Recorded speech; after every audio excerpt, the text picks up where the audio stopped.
রেখেছিল 15 বছর ধরে, লিখেছিল মাতৃভাষায় মাতৃদুগ্ধ।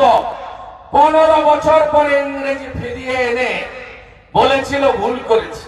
পশ্চিমবাংলার শিল্পের যে সর্বনাশ হয়েছে তা শুরু এদের সময়কালে হয়েছিল। আপনারা জানেন, 1 কোটি বেকার পশ্চিমবাংলায় সৃষ্টি করে 2 লক্ষ কোটি টাকা ঋণের বোঝা চাপিয়ে বাংলাকে ধ্বংস করে চলে গেছে। আর এ কথাটা সত্য। সিপিএম চাকরি পেয়েছে, তাদের নেতাদের ক্যাডারদের চাকরি দিয়েছে চিরকুটে, আর তৃণমূল চাকরিগুলো বেচেছে। অর্থাৎ কয়েনের এদিক যা ওদিক তাই। আপনার আমাদের এই বাংলায় কংগ্রেস টেস্টেড এবং রিজেক্টেড, সিপিএম টেস্টেড এবং রিজেক্টেড, তৃণমূল টেস্টেড,